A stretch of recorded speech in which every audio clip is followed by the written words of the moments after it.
It's February. I'm in New York. I'm cold. I'm tired, and I'm completely lost. My phone is dead, and I can't find the apartment that I'm looking for. I've got 30 pounds of camera equipment on my back. My face is freezing.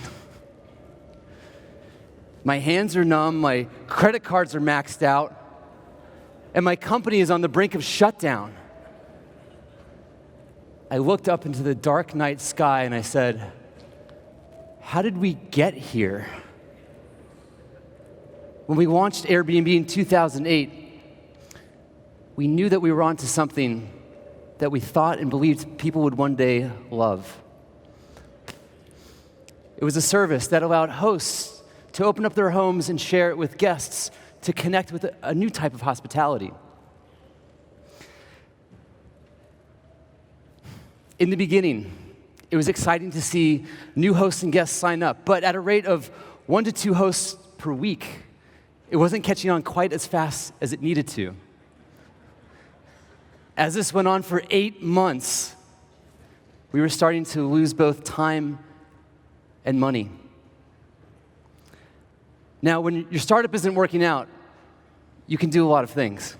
You can bang your head on your desk. You can pull out your hair. You can curse the startup gods. And believe me, we did all of these things. But we also became curious. We were curious as we puzzled over the data of why the service wasn't working. And we noticed something.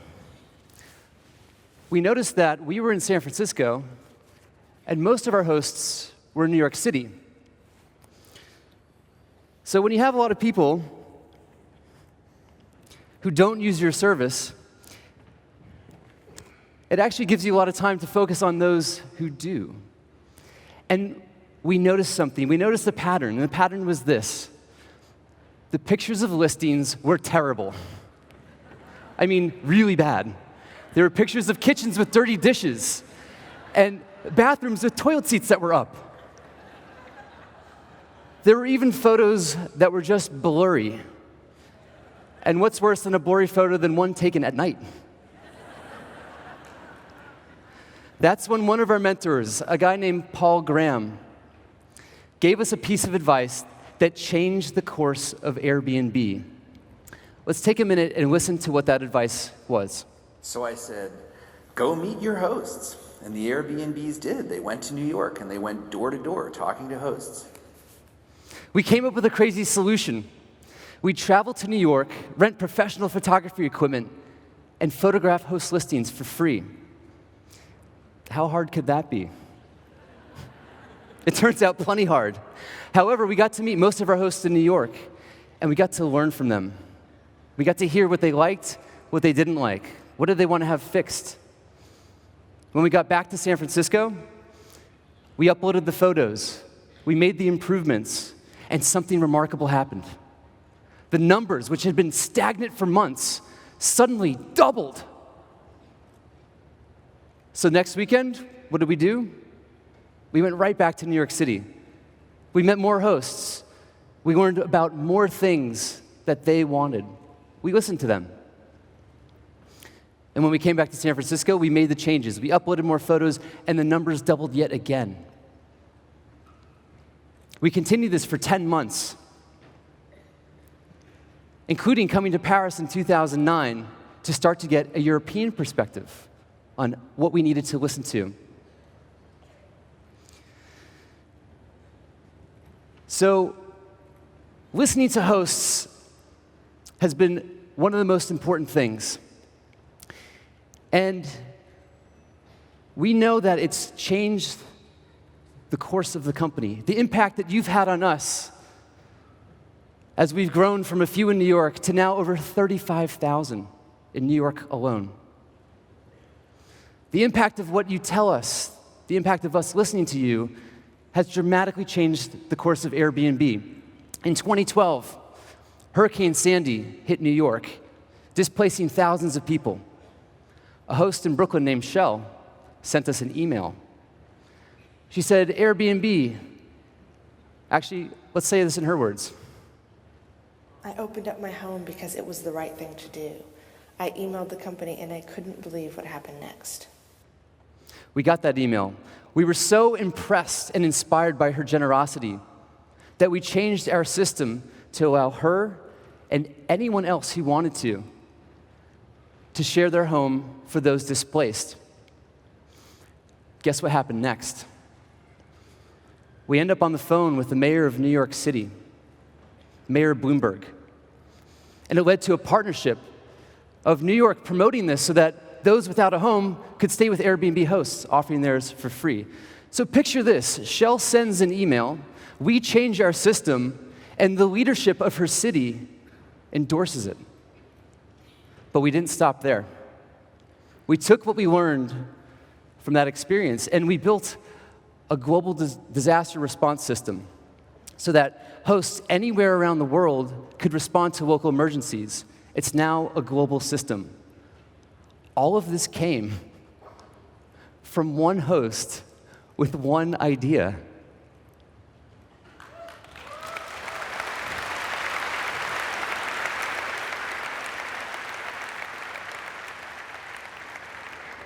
From day one, Airbnb's success has been directly linked to how much we listen to you. But this sometimes creates a paradox because the more we listened to you, the faster we grew. The faster we grew, the harder it became to listen. Because now the company extends around the world. We have bookings happening every second. And today alone, there'll be thousands of customer service inquiries that come in. This on top of the mobilization and legislation that you just saw. This on top of new technology, there's a lot of noise. But through this, you've stuck with us to make Airbnb better for all of us, and for this, we are grateful.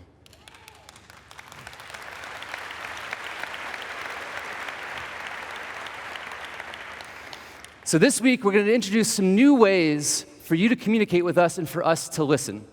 And so I'd like to demonstrate this for you right now. Can I get a volunteer in the audience? Can I get a volunteer?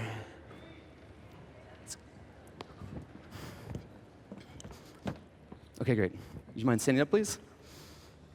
Okay, as a host volunteer here, could you tell us your name? Aline. Great. And could you tell us your favorite type of sandwich? I don't know, ham? Excellent. Now, was everybody able to hear that? Okay, well, let's try something different then. Can you take this and tell us your name and your favorite type of sandwich? So my name is Aline, and my favorite type of sandwich is ham. All right, Aline loves a ham sandwich. Thank you so much, Aline. Airbnb Open is a credible opportunity for us to give you the mic. There's 5,000 incredible hosts from around the world, all of you with valuable ideas and insights, and we want to hear them. That's why we brought over 600 people from around the world, from every department within Airbnb, to be here to listen to what's on your mind. We've come up with some interesting ways over the next 3 days to hand the mic over to you, and some really fun ways to show you that you've been heard. For example, we've created a new team called the Mobile Ear Team. And it's a group of team members running around, and you can find them because they're wearing a badge that looks like this. And if you see this team member, share your story with them. Share your idea or your suggestion. That's what they're there for. You'll find 16 interactive booths in the Grand Hall where you get to share your story. There's a new features center in the pavilion where you'll get to check out new features and give feedback on them. And later this afternoon, our product team will share things they've been working on directly related to your feedback.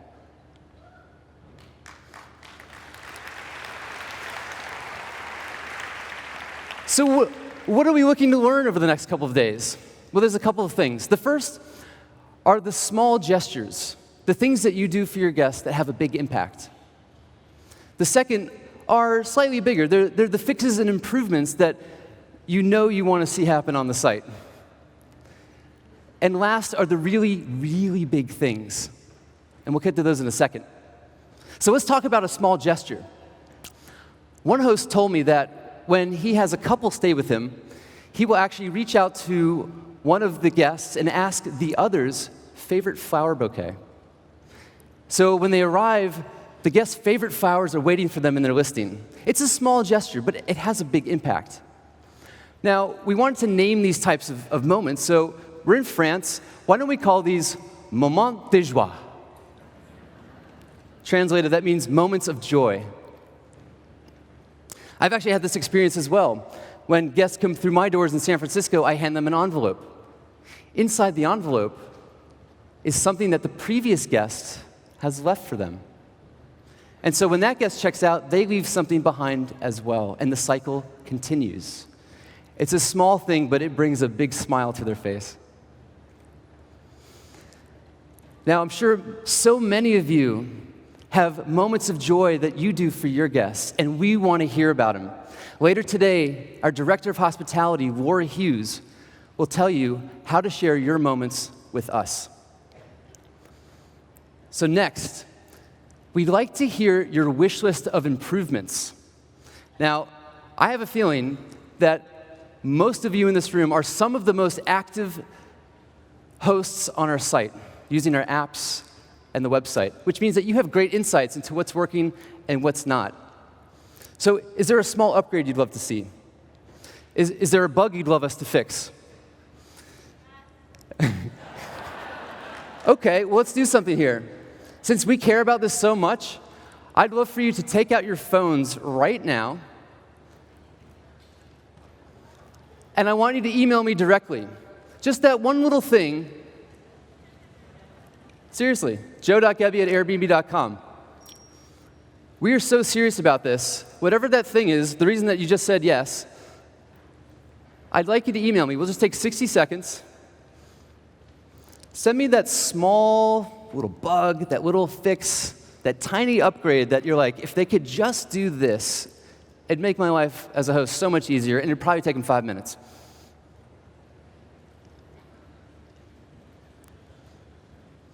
So finally, the really, really big things. And this is the most interesting category. One of our earliest mentors, Paul Graham, taught us to listen to our customers because it was our job to make something people wanted. And Airbnb wouldn't exist without homes and without hosts. So our job, our responsibility, is to make sure that you're happy, to make sure that you have the information and the tools that you need to be a great host. How do we do that?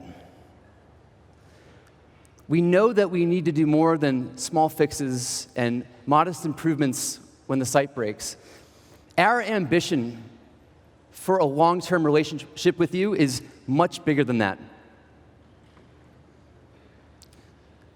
We want to plant the seeds of imagination with you together so that we can nurture a relationship that could one day be as strong and sturdy as a sequoia tree. Which leads me to this question.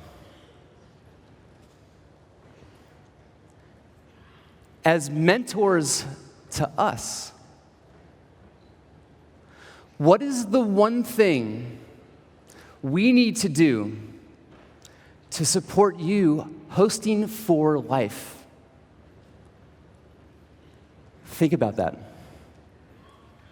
We really want to know how you'd answer that. I want each and every one of you to write down your answer or email me direct, because we're going to come back to this on Saturday. We're going to visit this again on day 3. We're here to listen to you this week, and I'll see you again soon. Thank you.